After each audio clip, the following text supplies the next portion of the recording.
OVNIs, os arquivos secretos da KGB. Apresentado por Roger Moore. A vastidão nesta área é incrível, mesmo para aqueles acostumados com grandes espaços como os americanos. Enormes áreas ao leste da Rússia continuam inabitadas, exatamente igual à sua origem. Afastado e longe da civilização, algo estranho aconteceu aqui, há aproximadamente um século atrás. Em 1908, no centro do deserto da Sibéria, um objeto desconhecido caiu do céu e explodiu no alto das montanhas. Esse fato deu origem a grandes mistérios. Os cientistas ainda não são capazes de explicá-lo. Houve outros casos de fenômenos ufológicos conhecidos, mas foi o de Roswell, Novo México, que mudou o pensamento das autoridades sobre OVNIs. As pesquisas nas montanhas deram muito trabalho aos cientistas da antiga União Soviética. Eu diria que as pesquisas mais sérias foram fornecidas por Stalin nos anos 40, quando descobriu sobre Roswell. E a partir de então, a KGB e o Exército começaram a investigar separadamente os OVNIs. A KGB, pelo que sabemos, nunca os examinou. Estas imagens foram obtidas por ufologistas russos e tornaram-se públicas antes do fim da União Soviética, através do ministro de Defesa soviético. Estas imagens foram gravadas da cabine de um jato, prestes a interceptar dois alvos desconhecidos. Aqui, vemos nitidamente dois alvos voando bem devagar. Certamente não se assemelham a aviões da aeronáutica ou comerciais, e nem outra aeronave que conhecemos.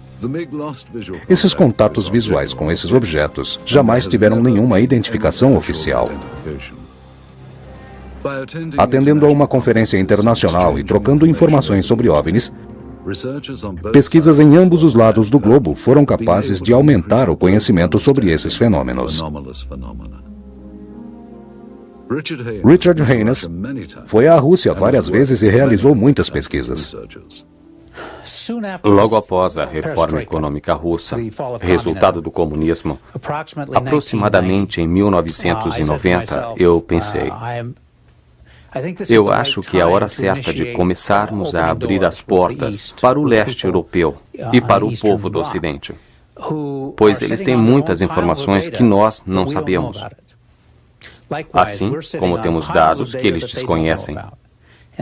Comecei a me corresponder com amigos e formamos a Federação de Fenômenos Aéreo Russo-Americana. E agora, a nossa função é trocar informações.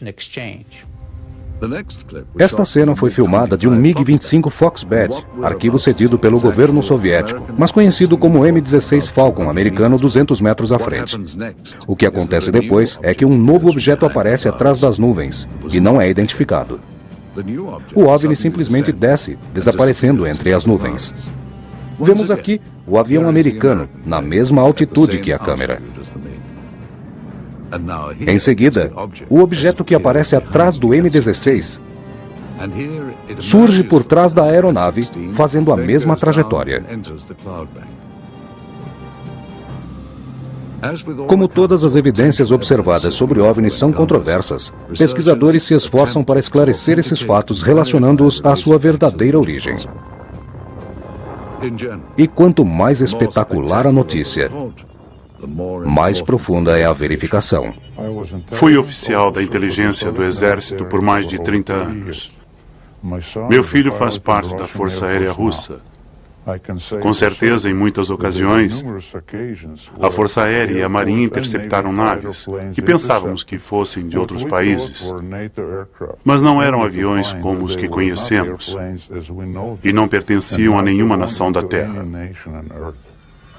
Não é mais novidade o fato de termos OVNIs voando sobre nós. Muitas autoridades já têm estas informações. Elas são respostas para muitas coisas. No entanto, estas respostas são omitidas. Os soviéticos e americanos possuem pistas do que são esses objetos.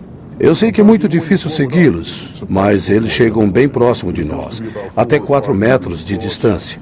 Mas os aviões que possuímos são incapazes de alcançá-los. Observe esses aviões. Aqui temos a visão de uma câmera instalada na cabine do piloto, desta vez de um M-21. É um ponto estratégico para visualizar o outro avião em alta velocidade.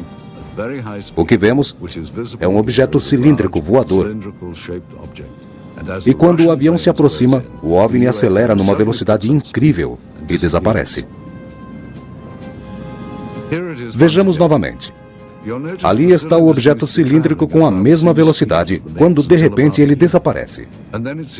Para alcançar essa aceleração, o piloto demoraria pelo menos de 8 a 10 segundos. Muitas experiências foram realizadas para identificar o objetivo filmado. Neste caso, a interceptação ocorre sem violência. Há várias aparições de objetos cilíndricos que estão sendo investigados. Eles têm uma aceleração impressionante. O tamanho desse aí é aproximadamente 2 vezes maior do que o M-21. A tecnologia que nós e os americanos possuímos não nos permite atingir tal velocidade. Essas imagens são incríveis. Sei que os russos têm as mesmas dificuldades que nós. Sua artilharia é tão boa quanto a nossa, mas ambos somos incapazes de interceptar OVNIs.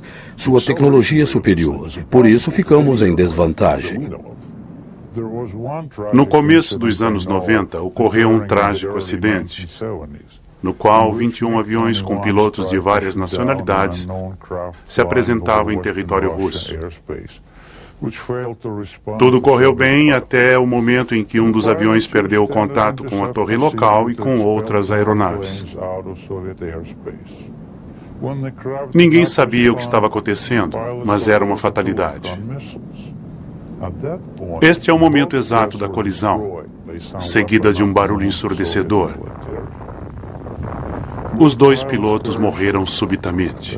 O que deixou as autoridades intrigadas é que se tratava de oficiais experientes, mas somente após uma investigação minuciosa descobriram que a causa não foi acidental, mas que foram atingidos por um objeto desconhecido. Os Estados Unidos interceptaram uma transmissão de rádio a qual copiamos. Aparentemente, pilotos russos estavam com o M-21 e M-23 e interceptaram algo não identificado. Tudo que sei é que não era um avião e jamais relataram o número de vezes que o exército soviético interceptou OVNIs. Uma das histórias mais incríveis que encontramos foi contada pela primeira vez no livro OVNIs na antiga União Soviética, do russo Veniamin Gogorian Vereshchagin. Perito em invasões extraterrestres, após muitas investigações, sua maior descoberta ocorreu nos anos 60. Существует свидетельство тому, что осенью 1968 года Existem evidências em um relatório feito em 1968 sobre fenômenos ufológicos.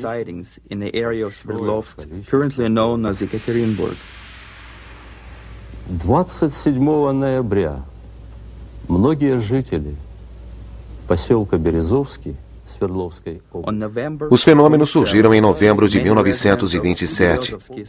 Os relatos são de pessoas que moravam próximo às áreas afetadas.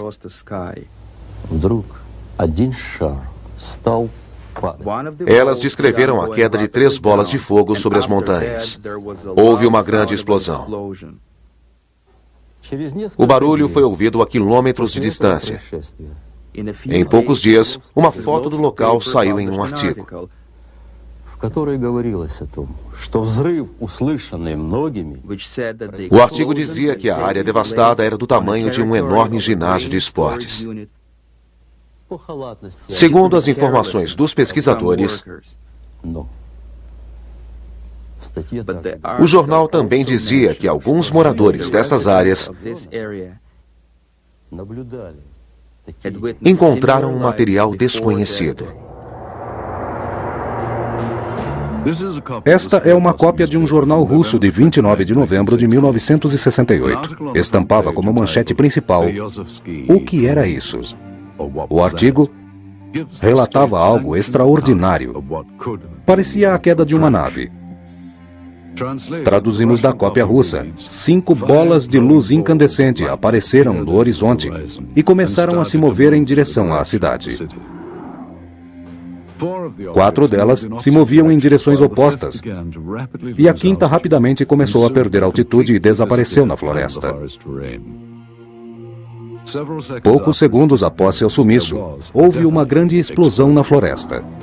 Mas a declaração oficial informava que a explosão foi provocada por um incêndio num armazém de pólvora número 27.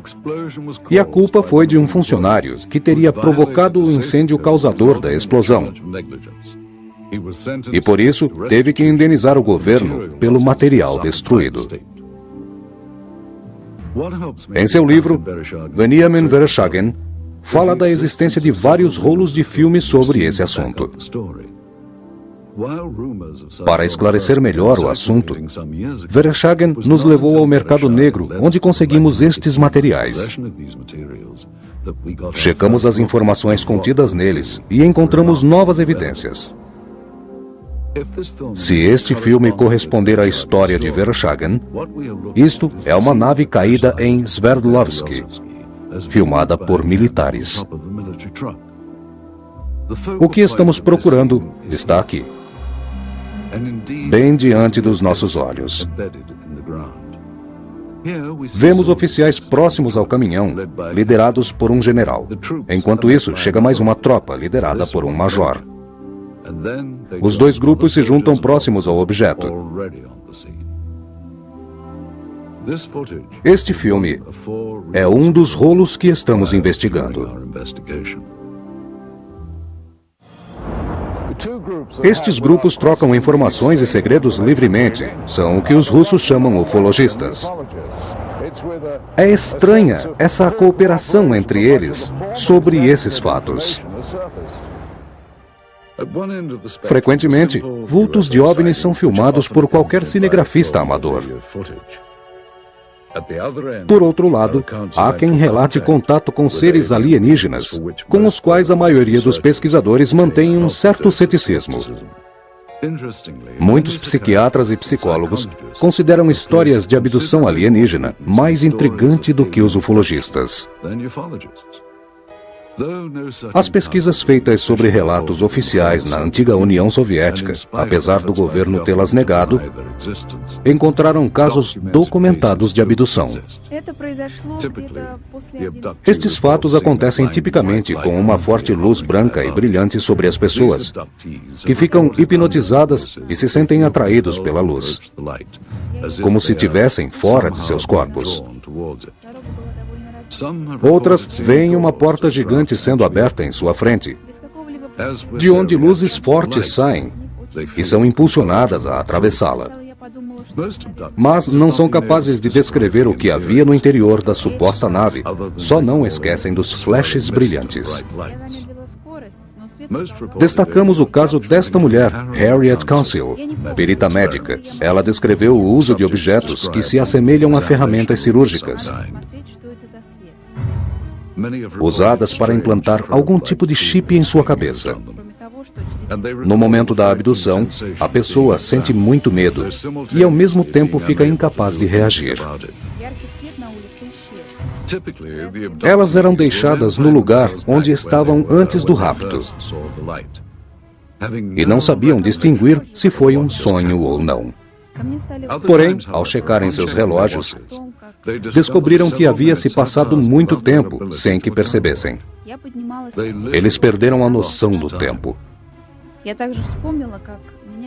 Muitos abduzidos possuem uma marca em seus corpos, que parece ser de uma agulha ou outro instrumento médico. No entanto, esses relatos não podem ser confirmados. E essas histórias ainda são contadas principalmente na antiga União Soviética. Seriam esses planos secretos de membros da agência do governo? Este prédio hostil bem atrás de mim um dia representou o local da maior e mais temida agência de inteligência do mundo. Por que a KGB estaria interessada no que muitos considerariam ficção científica? No começo do comunismo, os soviéticos guardavam segredos em Washington sobre as execuções do governo. Mas para a Rússia não era novidade. Durante o mandato do czar Nicholas, a polícia secreta espionava todo mundo. Havia agentes nas estações de trens, hotéis e teatros. Após a Revolução Russa, o governo aprovou a criação de sua própria polícia secreta, tornando-se o poderoso Ministério do Sistema Soviético. Para continuar a caça aos comunistas, o homem que liderava a polícia secreta, Lavrenti, se tornou um ícone da Revolução. Após a morte de Stalin, a polícia secreta se tornou conhecida como Comitê de Segurança do Estado, a KGB. E com o fim da Guerra Fria, surge a imagem da KGB nas agências internacionais de espionagem. Ninguém estava livre da espionagem. E a KGB era a melhor agência secreta que existia, de olho em quase todo o mundo, com a maior polícia secreta da Europa Ocidental e mais de 300 mil agentes. Seu exército possuía 17 unidades em postos estratégicos divididos em espionagem, serviço secreto e segurança interna. A divisão que correspondia ao Diretório Técnico e Científico era a unidade responsável pela aquisição de informações tecnológicas e matérias ultrasecretas. Os agentes do governo tinham interesse na observação de OVNIs. É provável que o exército soviético tenha se associado ao exército russo. Mas quais seriam as vantagens para os soviéticos? Há muitas especulações sobre a natureza do incidente em Roswell e seres alienígenas. Evidências conclusivas e ao mesmo tempo contraditórias.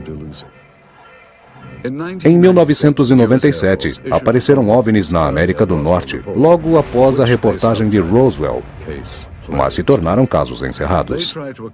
A história foi recontada sugerindo que tudo não passou de um engano. As imagens que mostraremos em seguida sugerem a dissecação de um extraterrestre. Este filme contém imagens interessantes. Exame científico ou médico em um corpo orgânico. A dissecação é feita por cientistas que falam em russo. Parece ser um espécime diferente. O líder da operação descreve os passos e anota as medidas que estão sendo tiradas. Após alguns minutos, há uma mudança no ângulo da câmera.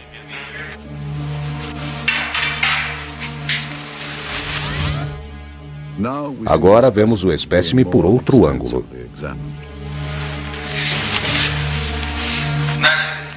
Por favor, segure deste lado. Dê-me um instrumento. Este tecido é duro de cortar. Vamos tentar com o cortador. Segure em ambos os lados. Estou tentando cortar a costela. Faca. São usadas diversas ferramentas para dissecar o espécime. Tem uma coisa branca saindo. Este tecido é muito consistente.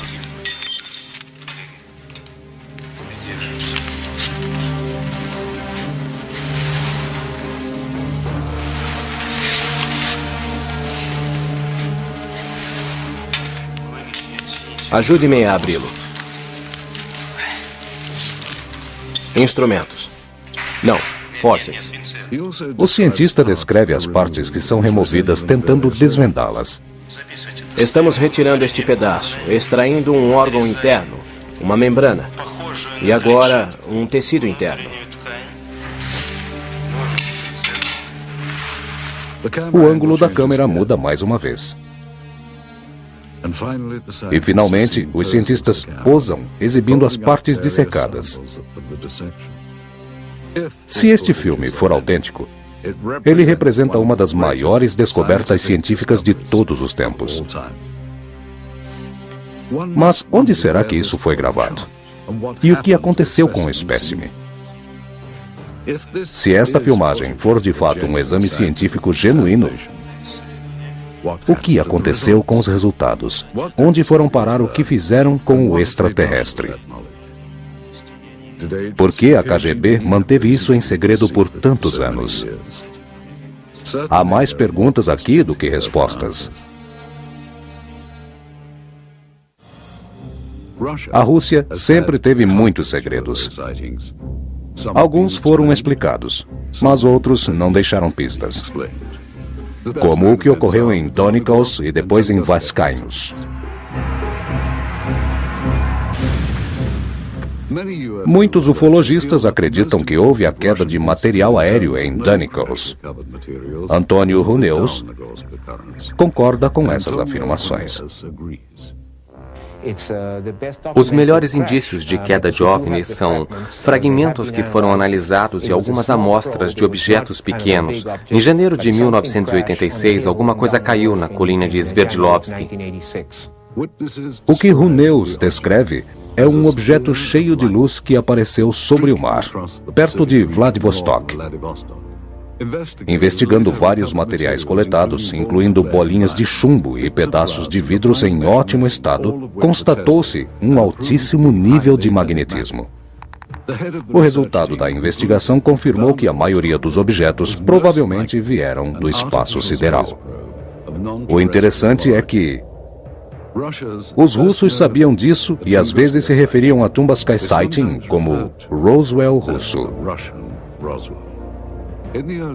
Na manhã de 30 de junho de 1908, na Sibéria, um grupo de pessoas viu cair um objeto incandescente, com cauda de fogo cruzando o céu da região.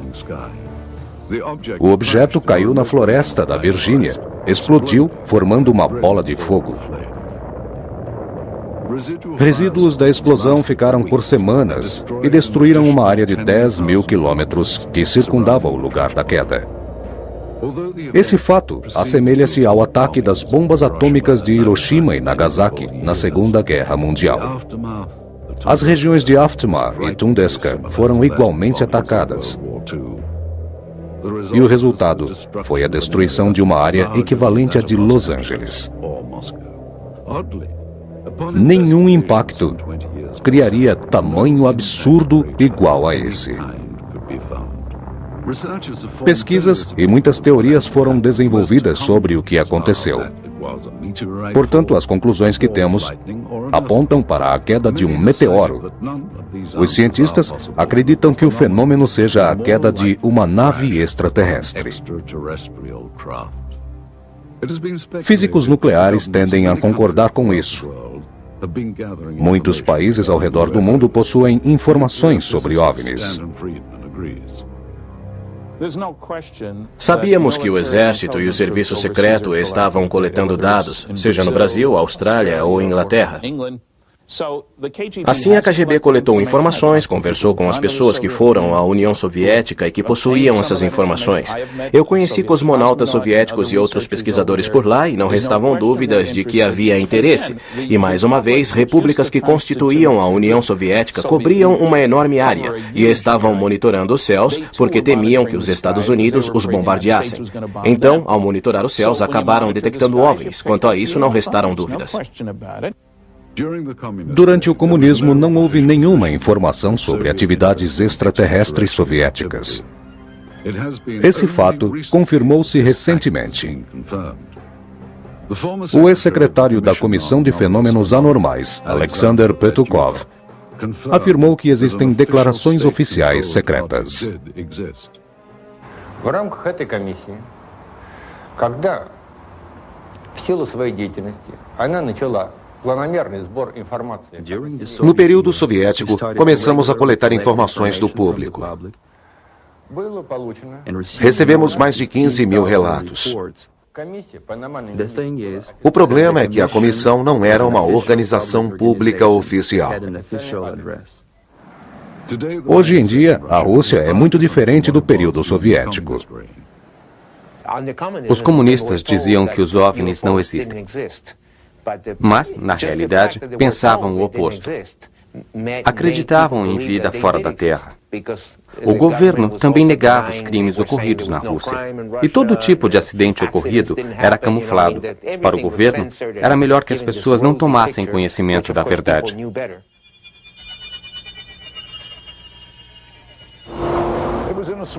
Foi por volta dos anos 60 que a Academia de Médicos e Cientistas puniu espiões americanos e apreendeu um dos planos mais bizarros do mundo da inteligência. Durante o período em que estive no Congresso Soviético de Operadores da Inteligência, passei a maior parte do tempo em Moscou. Tínhamos interesse por programas tecnológicos avançados. Novas armas e um sistema de propulsão foram desenvolvidos, enquanto a CIA usava todos os meios para obter informações sobre projetos de pesquisas espaciais. Fiquei em Moscou por 1 ano e meio com mais 2 oficiais do serviço secreto. Na minha equipe havia informantes russos do Ministério da Defesa. Trocávamos segredos e informações sobre tecnologias militares. Acredito que essa tecnologia veio de OVNIs. Os agentes secretos davam informações confusas aos oficiais americanos. Essa era uma tática para despistá-los. Quando os soviéticos começaram a trabalhar com o serviço de inteligência, eu tinha certeza de que era sigiloso. Estavam encobrindo algum fato importante e mantendo isso em segredo. O cientista Richard F. Haynes acredita que os soviéticos possuem boas razões para se interessarem por OVNIs. Eu acredito que o exército soviético sempre teve muito interesse em fenômenos ufológicos. Durante muitos e muitos anos, ele monitorou esses fenômenos através de controle de tráfego aéreo, posição de radares, pilotos militares e também por outros relatos. O governo não conseguia encontrar uma razão consistente para tais fenômenos e, por essa razão, eles testavam e espionavam o que se movimentava no espaço. Se você for ao exército, você verá o quanto isso é levado a sério. Este filme foi produzido pelo exército russo. Nele, aparece um objeto que permanece no chão. Oficiais e agentes civis aparecem examinando e colhendo informações. Este é um dos filmes que encontramos na Rússia. Após examiná-lo, descobrimos que o objeto foi filmado por 2 câmeras. Uma estava num caminhão com um cinegrafista e a outra apoiada num tripé. Quando os soldados passam, o cinegrafista vira-se, seguindo a tropa. Agora a visão da câmera do tripé. Observe um cinegrafista em cima do caminhão. As 2 câmeras mudam de ângulo várias vezes durante as gravações, sob ordem dos superiores. Enquanto isso, mais uma tropa chega ao local.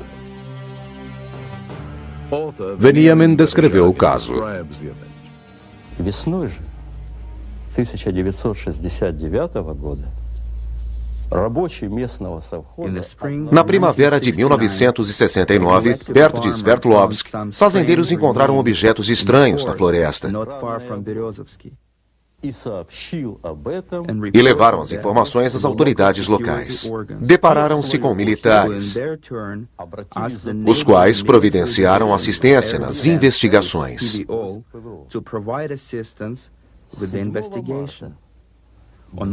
Em março de 69, 2 oficiais da KGB lacraram tudo. Знаете, в дальнейшем события приняли более такой масштабный характер. По просьбе КГБ A KGB pediu para o exército da União Soviética que trouxesse o resultado das investigações.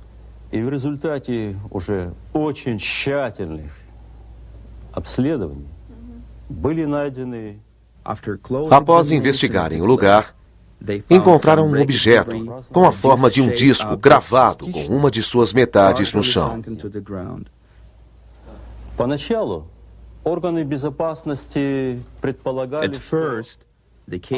A KGB achou que aquilo viesse de aviões americanos espiões ou de naves soviéticas.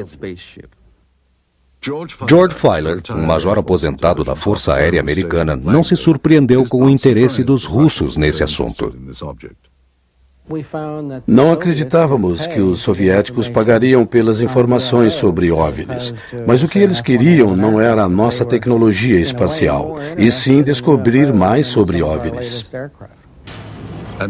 Esse homem provavelmente é um agente da KGB. Ele orienta o cinegrafista mostrando os destroços do objeto. Com quase 366 metros de negativos que recuperamos só deste lado do acidente, é provável que este filme não seja suficiente para captar tudo. Nenhuma imagem mostrou pedaços do disco e não apareceu o interior do objeto. Desse ângulo, vemos a outra câmera filmando o interior do disco. Mas estas cenas não aparecem nos filmes que conseguimos. Só podemos especular que esse filme ainda esteja no mercado negro. Mas como esse objeto veio parar aqui? Com as informações do livro de Vereshchagin e as do filme, fizemos esta animação que ilustra como ocorreu o momento da queda. Mas de onde esse objeto veio? E como ele acabou caindo aqui? E o mais importante, o que aconteceu com os seus tripulantes? Atualmente, muitos itens que nunca foram acessíveis aos russos agora estão disponíveis em lojas. Para alguns, isso é sinal de prosperidade. E para outros, não passa de ganância. Mas não é o que pensam os soviéticos. Para eles, tudo está à venda na Rússia, incluindo os segredos de Estado e seus espiões. Tenho certeza que isso aconteceu. Me lembro que entre 1991 e 1992 houve muitos comentários sobre os arquivos da KGB. É bem possível que alguns desses arquivos, de alguma forma, tenham sido vendidos para grandes líderes. O que sabemos sobre a Rússia? Um dia foi República da União Soviética. Rompida em 1992, a antiga União Soviética era o maior país do mundo, estendendo-se do leste europeu até a Ásia. A antiga União Soviética tinha controle direto sobre o leste europeu, como a Romênia, Bulgária, Hungria, Tchecoslováquia, Polônia e o leste alemão. Por anos, esses países estiveram sob a hegemonia da cortina de ferro. Durante décadas, o poder militar influenciou o mundo inteiro. O evento singular mais importante que ocorreu na Rússia foi a Revolução de 1917. Os bolcheviques mudaram o país de uma monarquia absoluta para um Estado comunista. No final dos anos 20, Joseph Stalin modelou o regime soviético, iniciando uma grande campanha de terror político contra seus inimigos. Na Segunda Guerra Mundial, a antiga União Soviética lutou contra o Ocidente, e nos anos seguintes o mundo viveu um período de tensão que ficou conhecido como Guerra Fria. Esse novo período intensificou-se em agosto de 1949, quando a União Soviética explodiu sua primeira bomba atômica. As forças do Ocidente contra a União Soviética, incluindo os Estados Unidos, tornaram-se a maior ameaça do mundo. Em 1957, após competir com o Ocidente, a Rússia, liderada por Nikita Khrushchev, saiu vitoriosa. Surge então a Era Espacial. Depois da primeira missão no espaço, os soviéticos demonstraram um grande interesse sobre a existência de vida extraterrestre em nossa galáxia. Apesar da vitória na corrida espacial, o país estava passando por muitas dificuldades e os soviéticos precisavam de melhores condições de vida. Nos anos 80, as ordens do presidente Mikhail Gorbachev fizeram com que a Glasnost e a Perestroika representassem um período de reforma humanista. A maior transformação na história da Rússia aconteceu em 1991. Após 17 anos do fim da Guerra Soviética, a antiga União Soviética foi dissolvida, dando maior liberdade às pessoas. Poucos cidadãos desejavam o retorno do comunismo. Muitos temiam que o novo governo russo se apossasse de seus bens. Mas, com as mudanças, outros problemas surgiram. Em uma pesquisa, foi perguntado aos cidadãos sobre quem controla a Rússia nos dias de hoje. O resultado foi que 23% responderam que é a máfia. Alexander Solzhenitsyn é um romancista consagrado. Ele diz que o caos econômico da Rússia é o resultado das reformas criminais que criaram uma nova classe, a máfia capitalista. A máfia mundial é um sistema criminoso também organizado na Rússia, envolvendo oficiais do governo, homens de negócios e organizações controladas por grupos criminosos. Resistir a atentados de extorsão resultou em violência, sequestro, assassinatos, ataques a membros de família, perseguições por oficiais corruptos do governo. Está tudo documentado. No começo da Rússia independente, muitos banqueiros foram assassinados e sequestrados pela máfia. O crime organizado estava tomando conta do sistema financeiro do país. Eliminando muita gente de forma bruta, a máfia russa ocupava uma posição muito poderosa. O que o futuro guarda para a República Russa é incerto. A única certeza é que na próxima eleição da Rússia, no ano 2000, quem tiver dinheiro e muitos negócios, sem sombra de dúvida será bem representado pelo crime organizado, a mafiocracia. É como tem sido denominado o sistema de governo do novo milênio.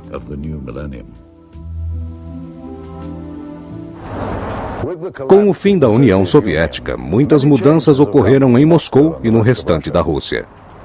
O comunismo e o rigoroso controle de governo também mudaram. Acredite, a Rússia sempre teve uma sociedade secreta. Só recentemente foi descoberto que a polícia especial guardava registros sobre fenômenos ufológicos. Alguns deles foram liberados recentemente. Desses registros, nem todos foram exibidos. Há muitas perguntas sobre este filme, mas os especialistas dizem que é autêntico. Seria um material sensacionalista? E qual a sua origem? Conseguimos poucas informações no mercado negro, em especial sobre quem o fez. Materiais como este eram guardados com absoluto sigilo, sob o conhecimento de poucos agentes e um altíssimo nível de segurança. E qual o melhor lugar para escondê-los? Talvez em algum subsolo. E só eram assistidos por figuras selecionadas que sabiam de sua existência. Após o colapso do sistema soviético, houve um período de transição marcado por confusões. O resultado do velho regime aproxima-se da vulnerabilidade das mudanças extintas da União de Cromwell. Aqueles com conexões do velho regime se encontraram em ótimas posições para explorar a situação. Havia muito caos quando a União Soviética se desintegrou. Na minha opinião, era muito fácil para agentes da inteligência conseguir tais arquivos e vendê-los por aí.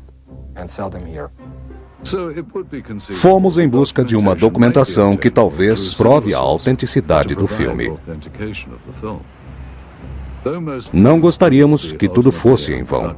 E descobrimos que com perseverança, dinheiro e um pouco de paciência, é possível conseguir documentos soviéticos secretos. Usando uma câmera escondida na busca de materiais proibidos, fomos a uma reunião que marcamos meses atrás.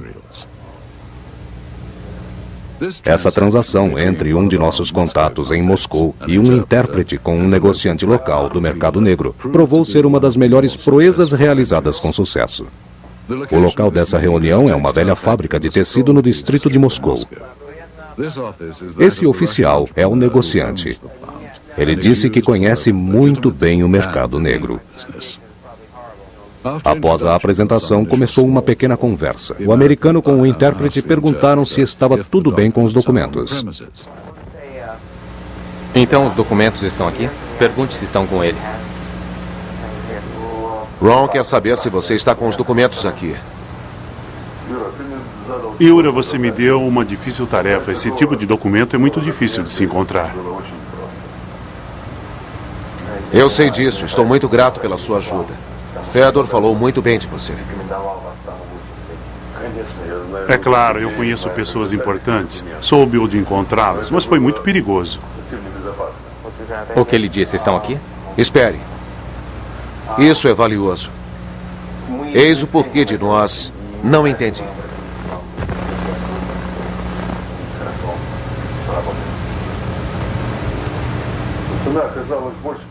O negociante diz que teve muita dificuldade em encontrar os documentos e que o preço subiu. Ele disse que é impossível conseguir mais dinheiro. Sim, 10 mil é uma boa quantia, mas precisa entender que não foi fácil conseguir esses documentos. Mas só temos os 10 mil. Pensei que tivéssemos negociado 10 mil.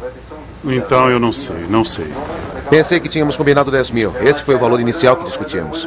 Sim, está certo, nós combinamos, mas foi extremamente difícil obter esses documentos. Você precisa entender. Eu entendo completamente, mas aqui estão os 10 mil. Não podemos conseguir mais que isso.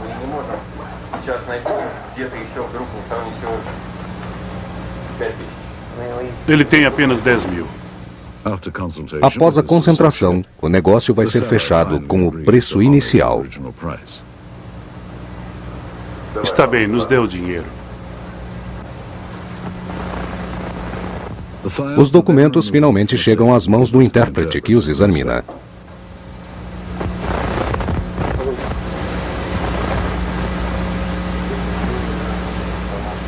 O que acha? São da KGB? Bem, parecem autênticos. Este é um relatório financeiro interno. E o outro é sobre um incidente em Sverdlovsk. Eles parecem ser autênticos? O que ele está dizendo? Quer se certificar de que os documentos são autênticos? Mas é claro que são da KGB. Depois de inspecionar os documentos e de muita conversa, a transação está completa. Tudo bem. Nós vamos pagar ao senhor. O dinheiro troca de mãos, e o que outrora fora propriedade do Estado, agora se tornou mais uma evidência para ufólogos e pesquisadores. O que fez essa transação ser um sucesso foi o fato de que a maioria dos documentos adquiridos eram diversificados e incluem uma página super secreta sobre uma operação conhecida como Sverdlovsk Midget, requerida pelas forças militares através do Ministério de Defesa soviético. Quais as chances do governo ocidental manter um segredo tão debatido? Algo parece certo. Procedimentos secretos foram executados por trás da cortina de ferro. O que eram esses procedimentos? E por que longe da imprensa? Por que o governo não os mantinha em segredo? Muitos acreditam que o governo americano tem mais do que mero interesse na presença de extraterrestres antes mesmo do século XX. A notícia dos discos voadores existentes em Roswell, Novo México, no final dos anos 40, foi o foco de investigações do Departamento de Defesa dos Estados Unidos e do Serviço Secreto, numa investigação sobre OVNIs, documentada detalhadamente. O antigo projeto Clinton, antes de encerrar o caso Roswell, foi a público pelo governo, que demonstrava interesse em OVNIs. Uma organização que aparentemente estudou OVNIs desde a Guerra Fria é a Agência Central de Inteligência. A CIA teve todo o cuidado com a aquisição de qualquer informação soviética que estivesse ligada à tecnologia e contatos alienígenas. Quem pode confirmar essa alegação é este homem. Ele foi agente da CIA por 6 anos. Era perito em assuntos de interesse russo e atividades especiais. Hoje trabalha na área privada como analista de segurança. Ele pediu para não ser identificado devido ao seu cargo e sua posição social. Juntei-me à CIA em 1989. Estava na faculdade e minha missão era monitorar atividades dentro da divisão de ciências especiais da KGB. Havia um departamento chamado Primeiro Diretório-Chefe. É o departamento de ciências especiais que analisa, explora e interpreta conhecimentos extraterrestres. Essa divisão especial de ciências tem um vasto relatório sobre quedas de OVNIs na região soviética e nos países vizinhos. Nessas áreas pode-se observar onde os OVNIs caíam em boa parte da União Soviética. Essa filmagem foi capaz de mostrar não só a queda de um objeto em 1968 em Sverdlovsk, mas também a documentação de uma tecnologia ufológica.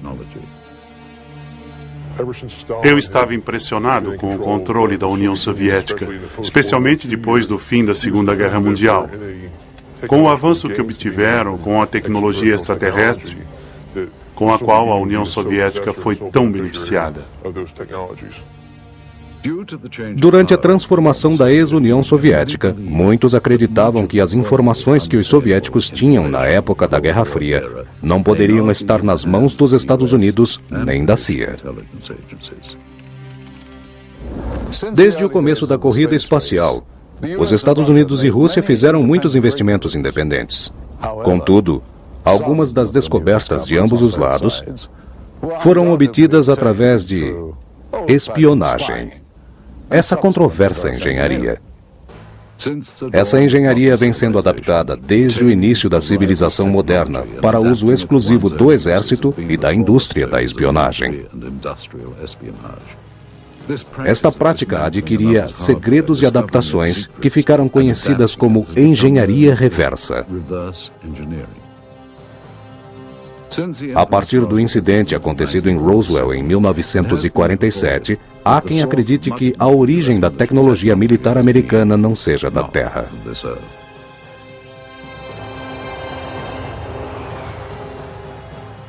Essa tecnologia dos destroços encontrados em Roswell foi totalmente copiada.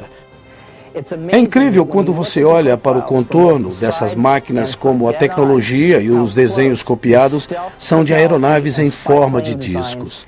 Nós acreditamos seriamente que ela seja o designer de Roswell, o santo grau da era espacial de design tecnológico. De acordo com testemunhas, esta amostra de material foi colhida de uma nave durante a reforma econômica da ex-União Soviética, que possui uma tecnologia muito superior a qualquer outra. Temos informações de que por volta dos anos 40, os alemães também desenvolviam essa tecnologia. Nós desenvolvíamos o que chamávamos de novos eventos e conceitos, na época da engenharia de foguetes, o que para nós era novidade. Esse tipo de exibição com fumaça bem no alto colocava os russos para baixo, fazendo-os pensar que éramos melhores do que eles. As informações de ambos os países eram mantidas em segredo. Eu gostaria de destacar que os acontecimentos em Roswell poderiam ter ocorrido em outro lugar. Nos progressos do telescópio Hubble feitos por engenheiros, há rumores de que foram beneficiados por engenharia reversa alienígena. Além de Roswell, há outro lugar para considerar que se trata de engenharia alienígena. Militarmente facilitado e localizado no deserto, ele é conhecido como Área 51. Uma teoria diz que a Área 51 é o centro da engenharia alienígena. Seriam os Estados Unidos os únicos a possuir um segredo em relação ao desenvolvimento de novas tecnologias? Ou o exército soviético, com sua organização secreta, conseguiu tecnologia com naves alienígenas que foram encontradas na Rússia? Os russos têm sua própria versão para a Área 51, localizada em algum lugar inabitado desse país imenso.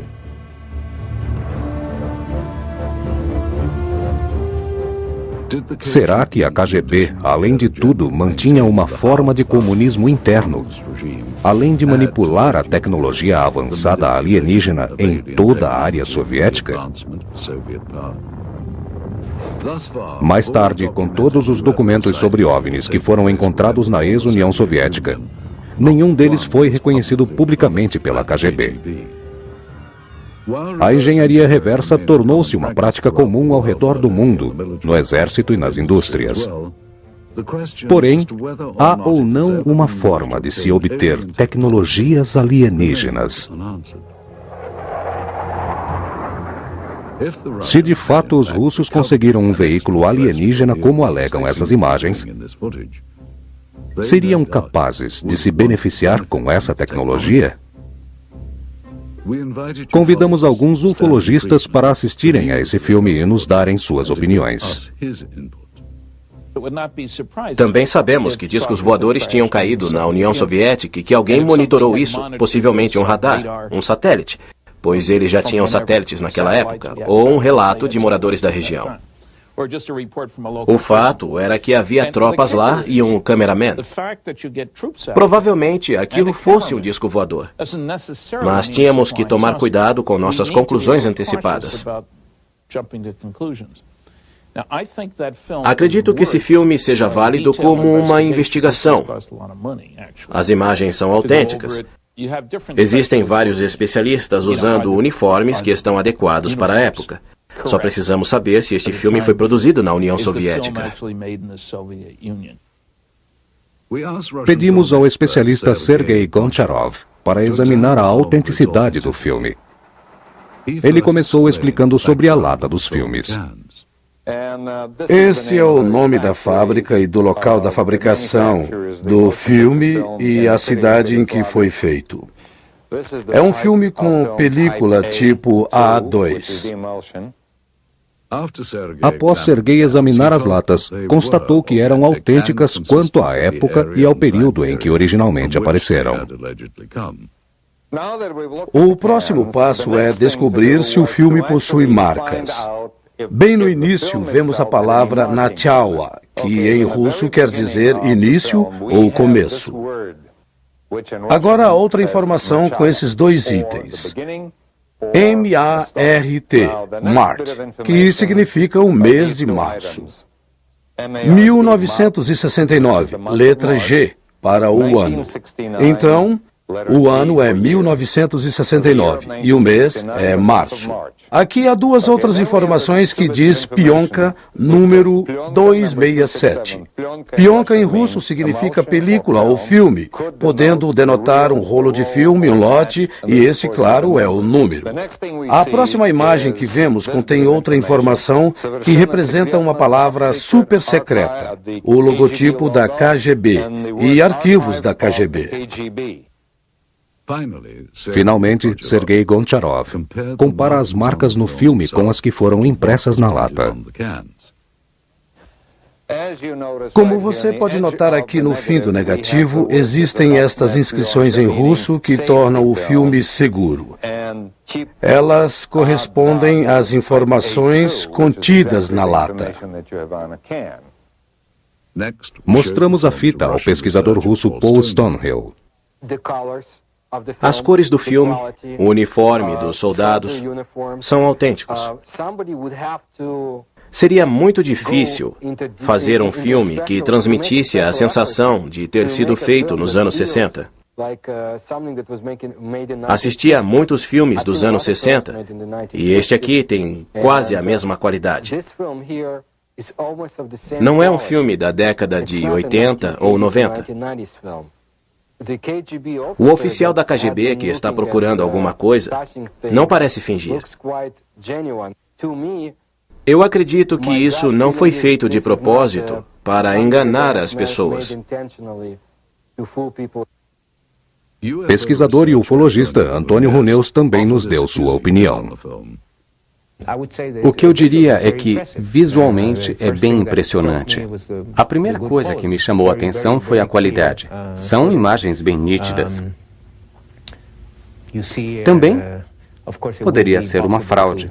Era só contratar alguns atores. É claro que poderia ser até mesmo um tipo de informação que a KGB tornou pública sobre ufologia. Com qual propósito? Eu não saberia dizer. Pode ter sido um filme de treinamento ou alguma coisa parecida. É claro que se essa informação, de alguma forma, chegou à América, nós nunca, em nenhum momento, sequer ouvimos falar sobre ela. É muito intrigante. Finalmente, enquanto o Sr. Huneus investigava a fundo o filme, ficou impressionado com ele. Eu não tenho nenhum elemento para fazer esse julgamento, de forma alguma. Eu diria que, se o filme for real, esta é a melhor filmagem sobre a queda de um OVNI ou uma nave alienígena feita até hoje. Para apreciarmos as diferenças, respeitando as ciências não convencionais que estudam OVNIs, é importante entendermos a diferença cultural entre a Rússia e o Ocidente. Por séculos, a cultura russa limitava sua religião em misticismo e superstição. Nos tempos dos czares, não era incomum ter líderes místicos não oficiais. O mais famoso deles foi o padre e místico Grigori Rasputin, durante o reinado do czar Nicolas.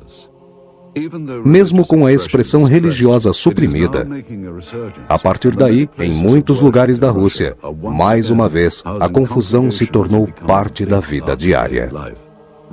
Os russos sempre tiveram uma mente aberta a assuntos paranormais, tais como ciências não convencionais, estudos de OVNIs.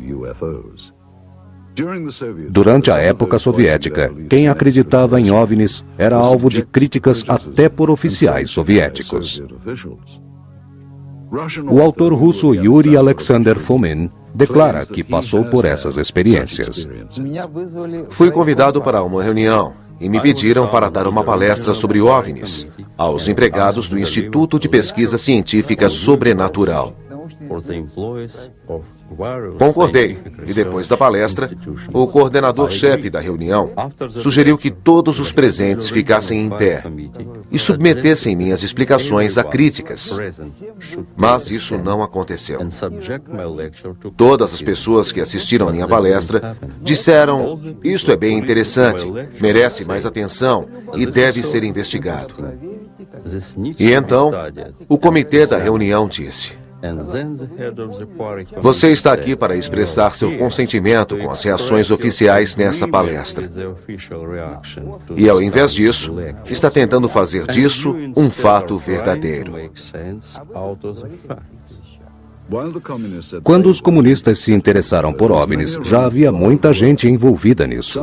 Dizem que os alienígenas já estiveram aqui há séculos, se não há milhares de anos. Ao contrário dos americanos, muitos cidadãos russos estão mais suscetíveis ao sobrenatural. Muitas pessoas foram vítimas de tabloides como os americanos. Contudo, muitas informações foram coletadas e as pessoas leram em revistas secretas e ouviram boatos. Elas acreditam em explicações sobre extraterrestres. Entretanto, ao longo da história dos OVNIs, os russos são mais cínicos que os americanos na sua aproximação com a verdade. Simplesmente porque tudo é uma mentira. Tanto os americanos como os russos acreditam que foram enganados pelo governo sobre muitas coisas, incluindo pesquisas sobre extraterrestres. Quando os russos pesquisaram sobre o oficial aposentado da Marinha Soviética Vladimir Azhazra, os relatórios oficiais sobre OVNIs pedidos pelo governo soviético não foram entregues por falta de cooperação.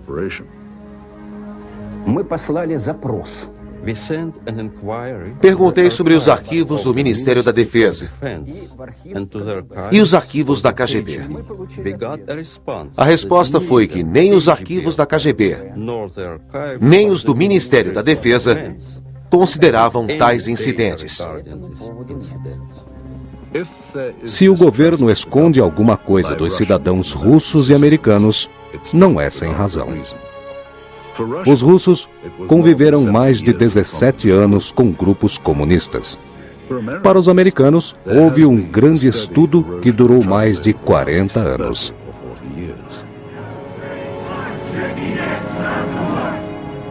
O conhecimento dos americanos de que seu governo não foi honesto só veio aparecer depois dos anos 60, quando a Guerra do Sudeste Asiático foi escalada secretamente com campanha de bombardeamento no Camboja. Nos anos 80, soldados armados foram lutar contra os anticomunistas na Nicarágua. A violação das leis americanas não foi conhecida publicamente. Que Deus abençoe a América. Não é à toa que muitos cidadãos americanos e russos duvidam da honestidade de seu governo, pois as informações sobre OVNIs são controversas e medíocres. Além de negar oficialmente o interesse de possíveis visitas extraterrestres, o governo dos Estados Unidos e da ex-União Soviética estão sem dúvida nenhuma interessados no que pode haver além de nosso planeta. O homem sempre ficou intrigado com a possibilidade de existir vida na galáxia, e os programas espaciais russo e americano representam um grande investimento para explorarem um universo desconhecido. Perto do fim da Segunda Guerra Mundial, os Estados Unidos, com seu poder em ascensão, resolveram mudar de lado e derrotar seu novo rival, a União Soviética. Quando os russos detonaram sua única bomba atômica, os Estados Unidos perceberam que tinham um inimigo poderoso e bem armado.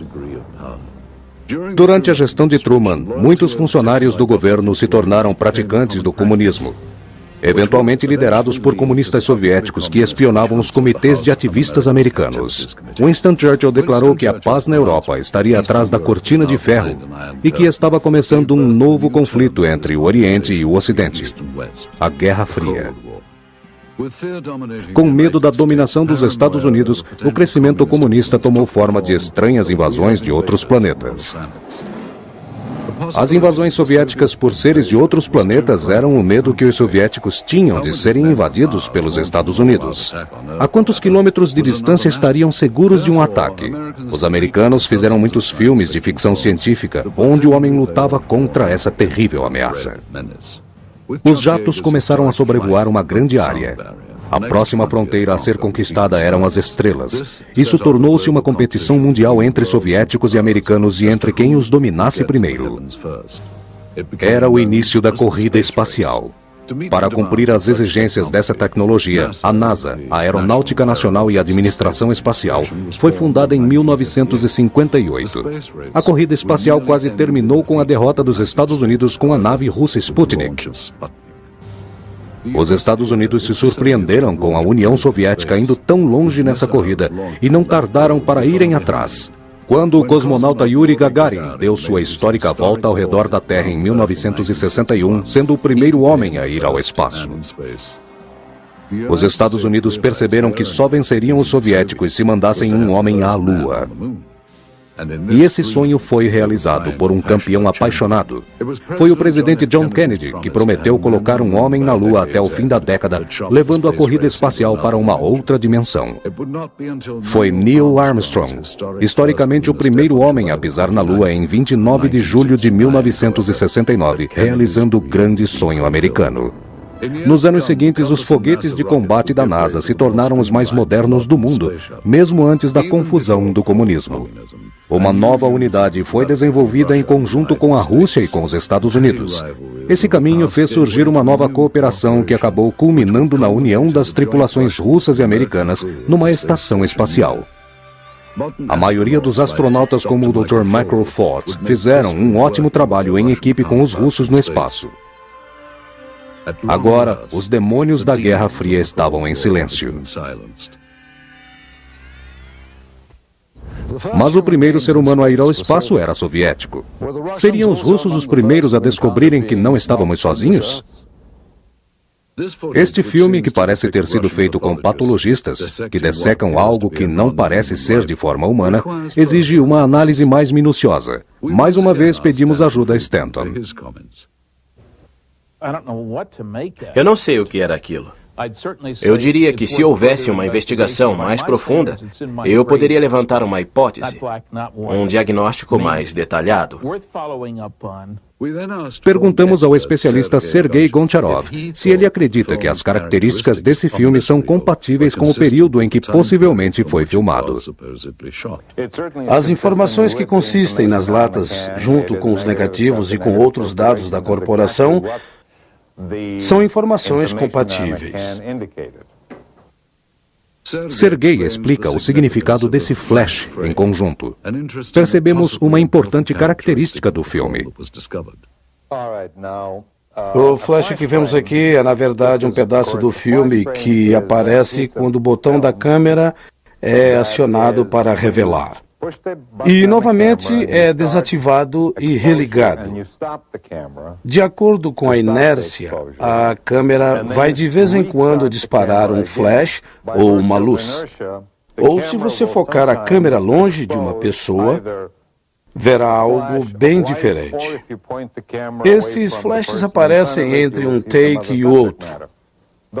E às vezes mostram coisas ou pessoas que não fazem parte da cena. Aparecem pessoas que não têm nada a ver com as informações da cena anterior.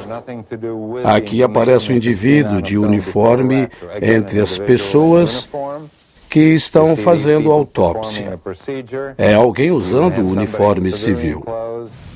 Eles não estavam lá antes. Esse é um flash que não significa que o procedimento tenha sido fotografado. O Sr. Goncharov concluiu que o filme é daquele período que pertencia ao governo soviético e à KGB. Mas há uma grande discrepância que ainda precisa ser estudada. Sempre que há um assunto desse tipo, é necessário fazer uma investigação rigorosa, mais esclarecedora.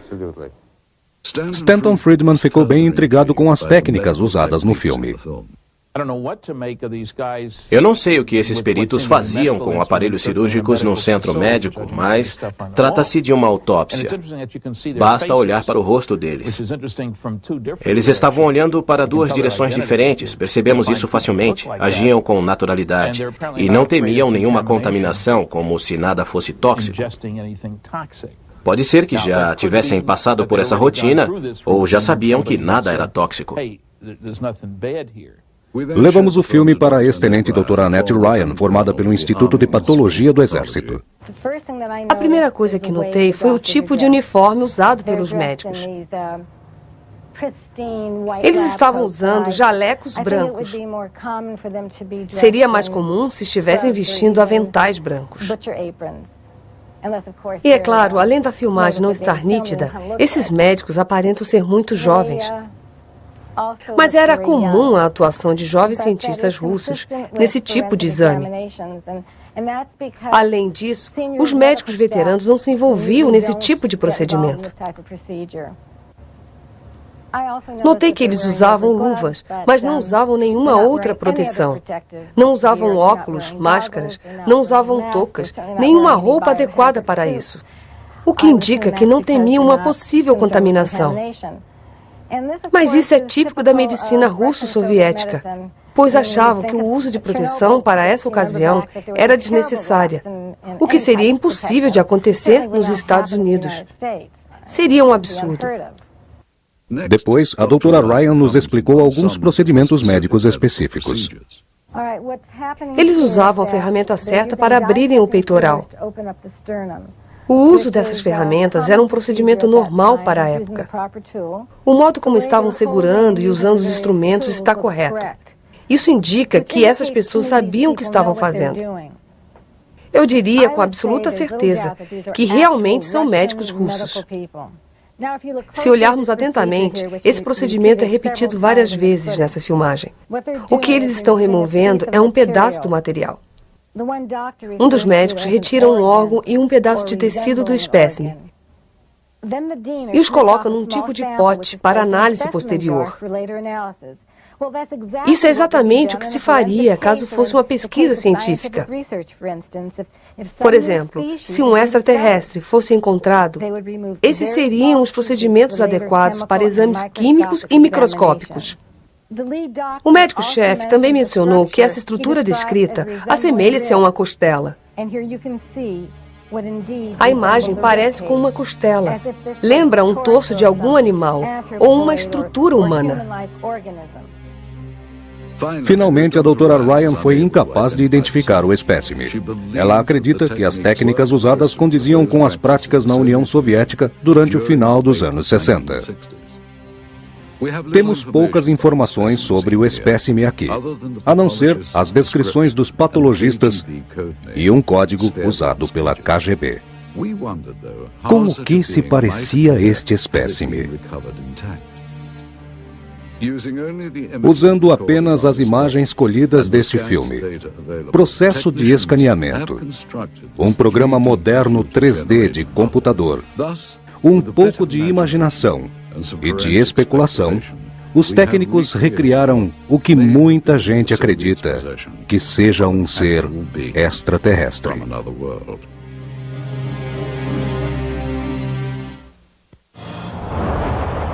Informações colhidas de fontes da inteligência nos levam a acreditar que os soviéticos estavam tramando alguma coisa, não aqui, mas em outros planetas. Quando essa filmagem foi feita sobre a queda de um OVNI em Sverdlovsk, se qualquer agente da KGB ou qualquer outro agente do governo soviético tivesse colhido partes da nave feita por seres alienígenas, eles estariam bastante interessados em examinar os materiais detalhadamente. Cientistas soviéticos queriam descobrir se as partes da aeronave eram verdadeiramente de origem extraterrestre. Verificaram cada pedaço a um nível microscópico e testes de propriedades físicas e químicas foram realizados. Eles queriam tirar proveito de qualquer nova tecnologia vindas com o material colhido.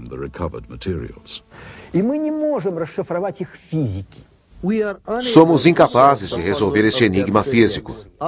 Sua física é um tanto quanto mecânica, feita num mundo paralelo.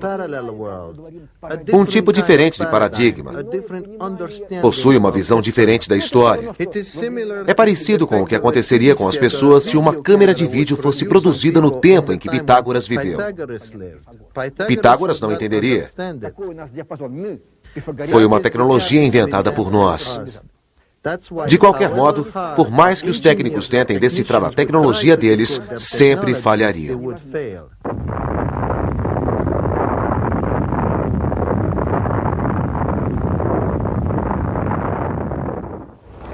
Retornando ao Ocidente, não que o exército considere OVNIs um assunto sério, mas os soviéticos estão interessados em Roswell. Parece que de ambos os lados, discos voadores foram uma criação dos aliados e décadas depois criaram a campanha de espionagem e contra-espionagem. Muitos acreditam que as agências de inteligência dos Estados Unidos, a CIA, a NASA e o Exército, não possuem informações sobre extraterrestres. Para a KGB, parece que tudo isso é verdade. Alguns alegam que a KGB, assim como o governo americano, talvez ainda use fenômenos ufológicos como desculpa para esconder outro assunto super secreto desde o começo. O ex-cientista pesquisador Dr. Richard Haynes nos disse: tudo o que eu tenho a dizer é que há muitos documentos da época de Stalin. E eles alegam um grande interesse no que estava acontecendo em Roswell por volta dos anos 40. Isso faz sentido do ponto de vista que um grupo de bombardeadores estava reunido. Na verdade, 4 ou 5 grupos que atacaram Hiroshima e Nagasaki ao mesmo tempo. Eram pilotos treinados. É possível entender que Moscou estava muito interessado nesse assunto. Se OVNIs fossem capturados, eles os usariam em ambos os lados. Então, era conveniente para o governo russo, quero dizer, para os soviéticos, continuar a charada que é o centro dessa informação. Existem muitas teorias e informações sobre OVNIs. Porém, pesquisadores acreditam que o governo dava mais atenção aos prováveis ufologistas que se dedicaram, como forma de dar credibilidade às pesquisas ufológicas. Abduções alienígenas e teorias de conspirações são as mais plausíveis e, ao mesmo tempo, as mais visíveis. A cantora russa de rock and roll Natalia Medvedeva alega conhecer muitas pessoas que tiveram contato com aliens. Um sujeito morreu e outro ficou paralítico.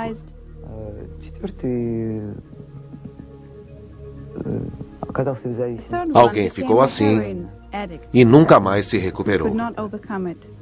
Sergei Borisovich Proskuryakov é um pesquisador russo que estuda fenômenos anormais e construções de pirâmides. Sua crença é bastante incomum. Quando deixei Minsk, um agente da KGB veio me ver.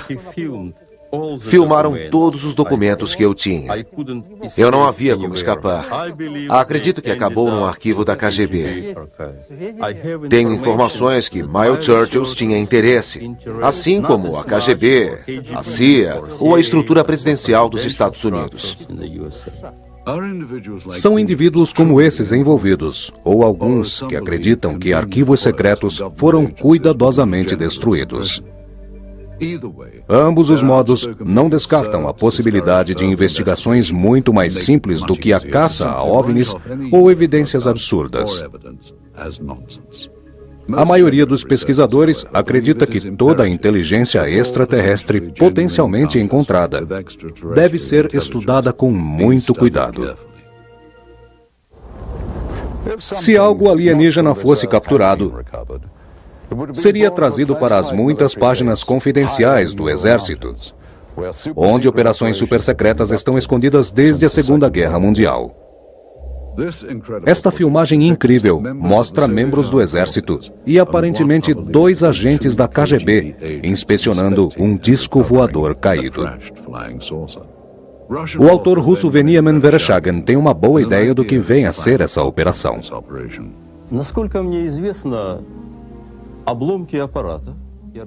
Pelo que eu sei, as partes técnicas e orgânicas foram trazidas de Mitish. Uma amostra desse aparato foi analisada e depois levada de volta para os engenheiros. Eu soube que a parte orgânica foi separada e depois levada para Moscou. O que aconteceu depois, eu realmente não sei. A história dele parece que de fato aconteceu. Algumas pessoas alegam estarem envolvidas nessa operação de 1969. Pavel Alexandro Klimchenkov, ex-operador da KGB, vive recluso numa pequena cidade no centro da Rússia. Ele relata sobre anotações encontradas em Bariovsky. Todos acreditaram, em primeira instância, que uma parte das peças da aeronave foi feita nos Estados Unidos e Inglaterra. Mas, observando o tamanho do material analisado, pode-se concluir que nenhum desses artefatos poderiam ser produzidos por nós. Pelo menos, não nas condições existentes nesse planeta.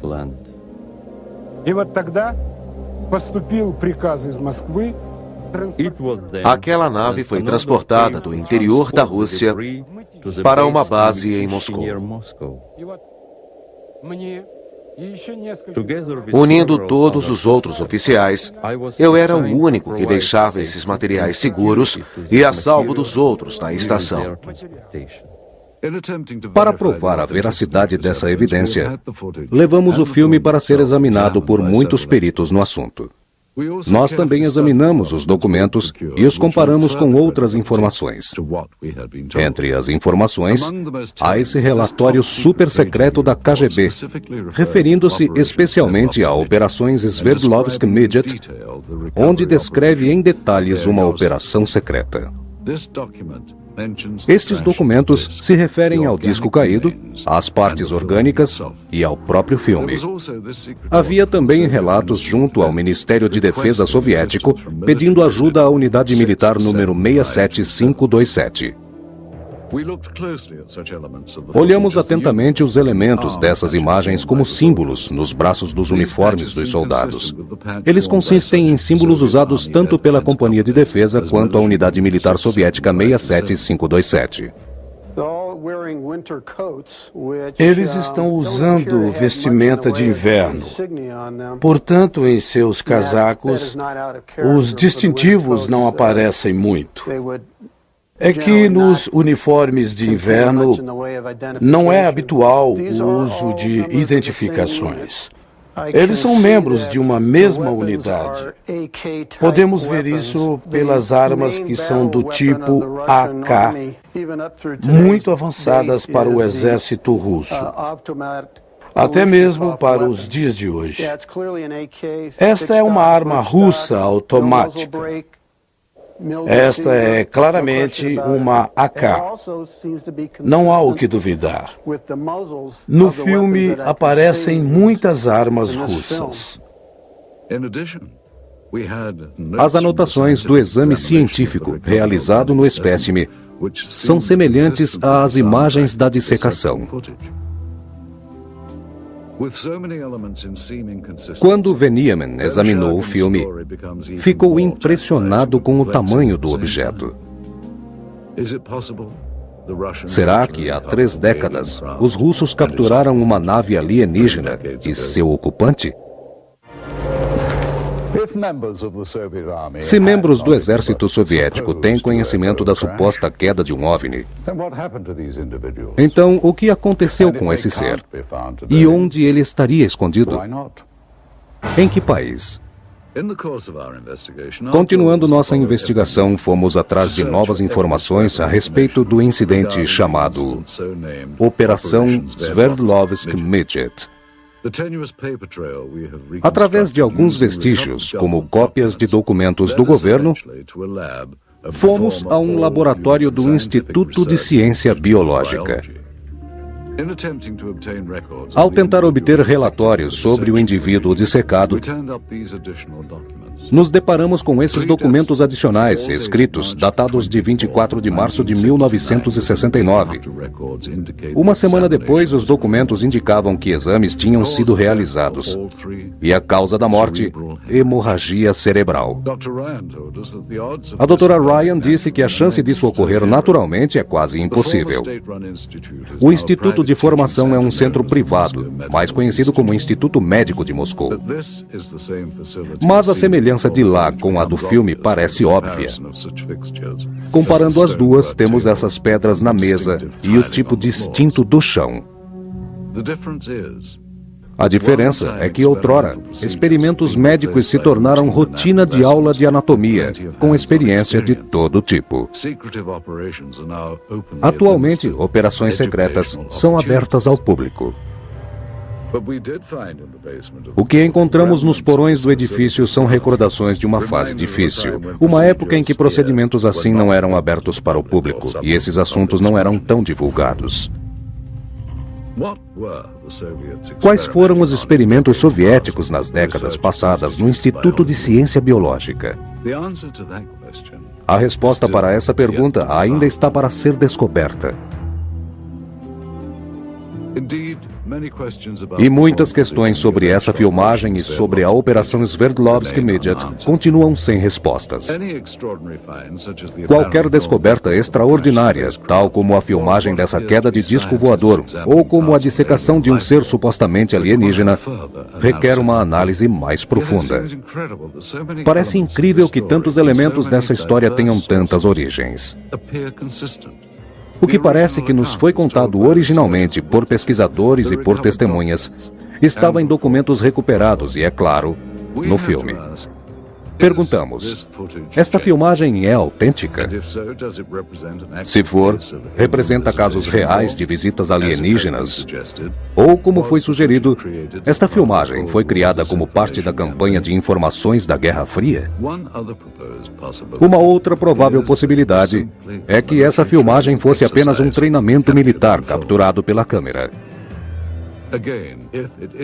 Mais uma vez, se houvesse realmente a queda de um OVNI, onde estão os vestígios? E o que aconteceu com o corpo do ser alienígena? Com toda essa confusão que temos aqui, a grande questão parece ser: qual o significado de tal descoberta tão profunda? E se saberemos algum dia a história completa. Esperamos que tenham gostado de visitar a Rússia conosco e que tenham boas lembranças dessa contínua fonte de intriga e controvérsia. Obrigado por se juntarem a mim. Sou Roger Moore, na Red Square.